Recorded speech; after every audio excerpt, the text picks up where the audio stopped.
Hi everybody. In this test section we're going to cover reading. So the last section really went over word recognition, so now we're moving up to bigger levels. We won't really get into discourse quite yet. We're going to work on just basic aspects of reading. Okay, so this is going to cover very similar theories to the last section, and we'll get more into understanding the combining things together that you get when you read and creating that whole mental model in a different section. Okay, so with writing, what we have to have is some sort of grapheme, some sort of written system. So graphemes are the translation of our sound system into a written symbol system. So remember, all of this is still abstract, so we're still abstract symbol processors, but this is the way that we identify which sounds go with which written piece. And so all languages have some sort of distinction between vowels and consonants, and there's really no common relationship between written languages. So when we're talking about graphemes have a difference in vowels and consonants, but it's not a universal thing, the way that we write them. So while we all tend to make the same sorts of sounds, the written systems that go with those sounds are very different. Okay, so there's no common relationship between language when it comes to the sound vowel consonant. There are other commonalities between languages that we talked about in the animal language section, but in this particular section we're talking about writing. Okay. So we'll talk about a couple of the different types. So there are alphabetic scripts, so English and European languages. This is sort of your Latin-based language that are written with the letters that you're used to.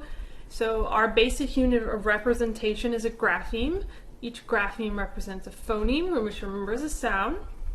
Some languages are one-to-one, one grapheme for every sound. However, English cannot possibly work that way since we have 40 to 45 sounds and 26 letters.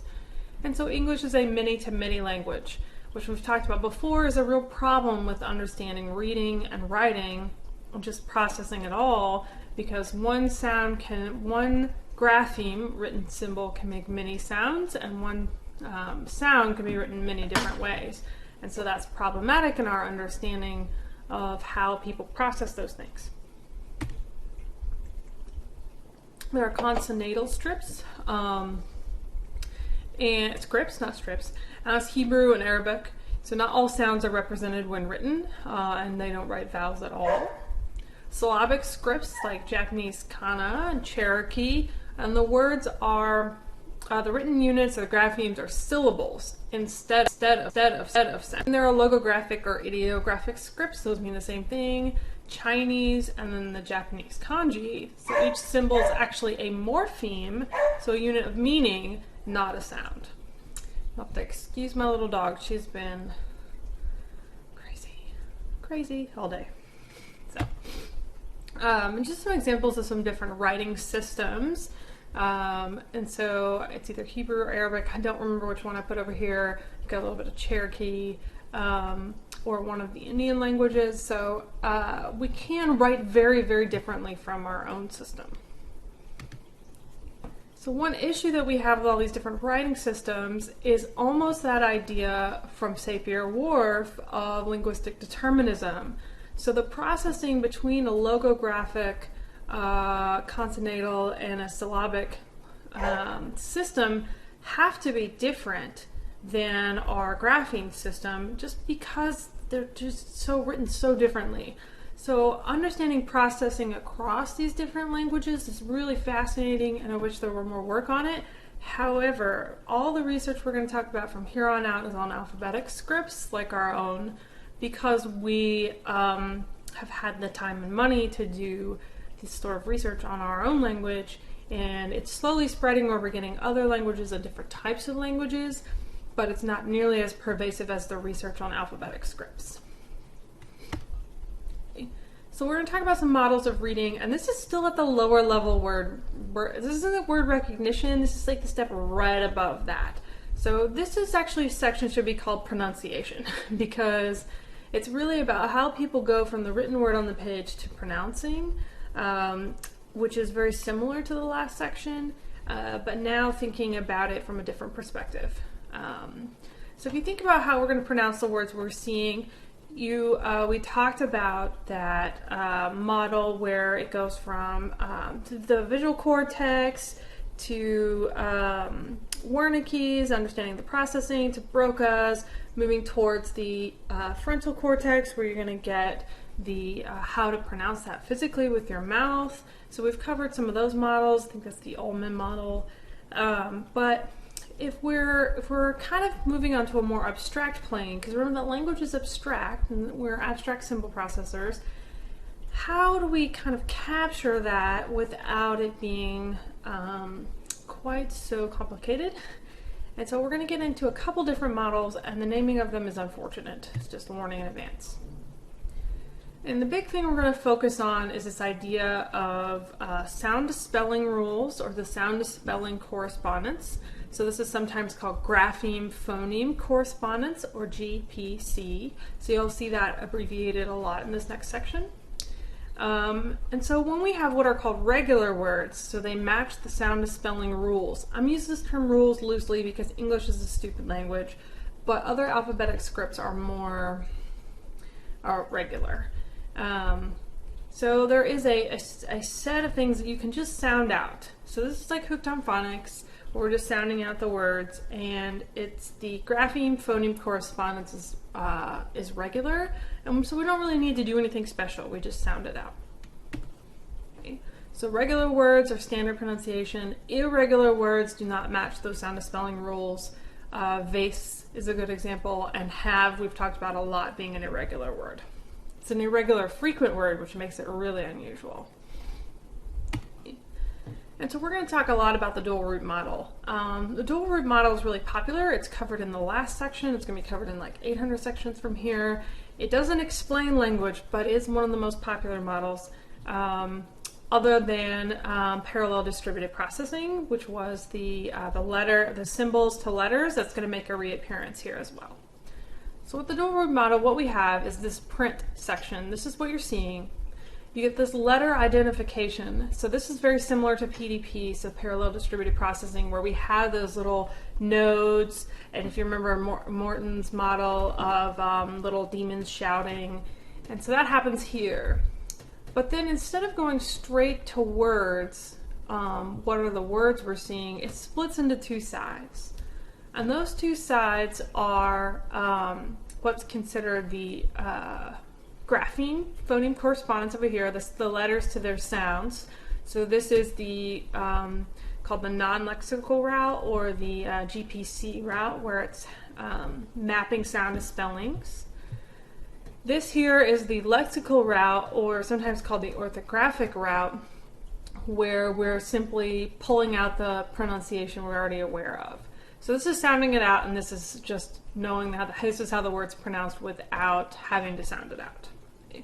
And then we get to the phoneme level, where all this is put together, and then we're given we speak. Okay. So this lexical route, or what's called sometimes direct access. So one thing I tell you to do is to draw this model out on your own sheet of paper and write down all the different names for each side, because depending on which researcher we're talking about, they're calling it slightly different things. So we're talking about here the lexical route. That's the most common name for this side. Is called direct access. And that's really used for irregular words with special pronunciations, or later we'll talk about it being used for very familiar words.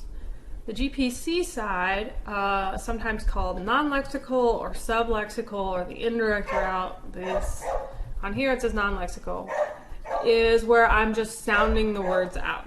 So this is sound to spelling rules over here. This is your exceptions, irregular words, that sort of thing. Okay.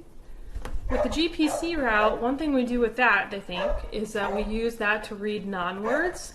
So if you're asked to do a naming task, like in the last section, you would sound those words out using that side of the model, and regular words. So even words that we're familiar with, we would still use that side.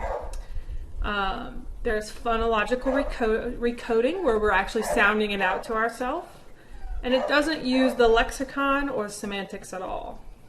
And this is one reason why people have Hooked on Phonics.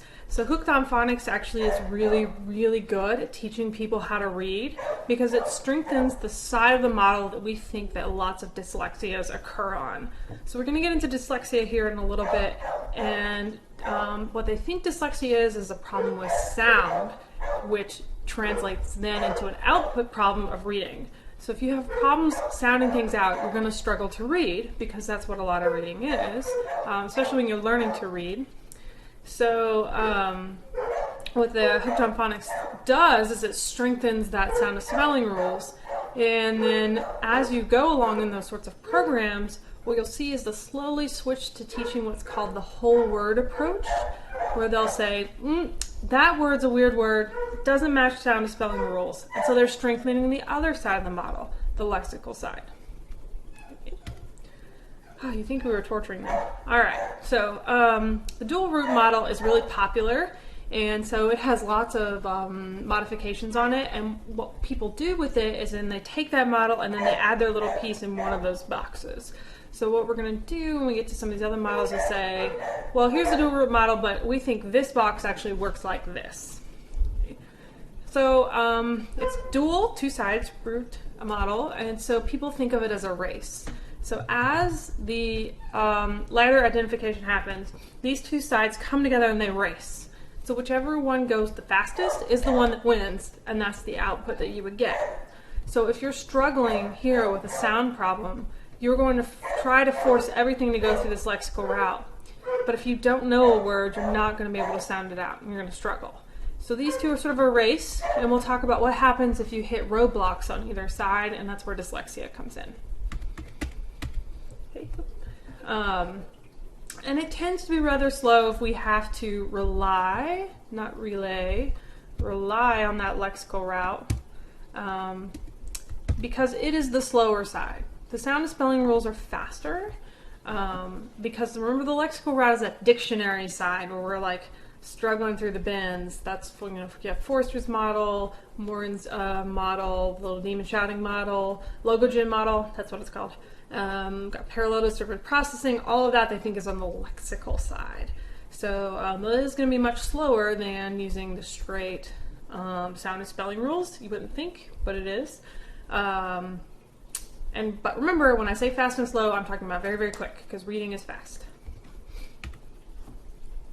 So the way that we can test if this theory works or not is to use non-words and look at how people pronounce those. We can look at word processing, orthography, so what happens when we change the way the word looks, and phonological mediation. So remember, mediation is where one word primes another through a third one.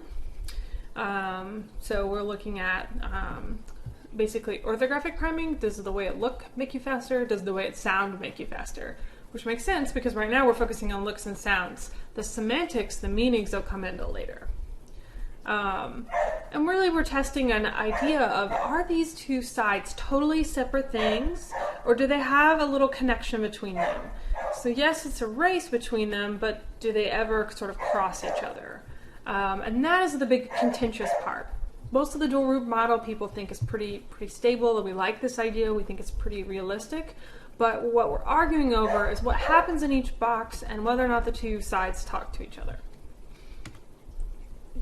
So in normal reading, what happens is that the non-words will go through that grapheme phoneme correspondence route. So you will see people pronounce words they've never seen before, or non-words, in a regular sound and spelling rules, because that's the only reason that you would do it.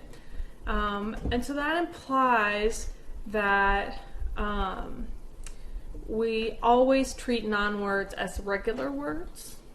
And we think it goes through the grapheme phoneme correspondence side of the model.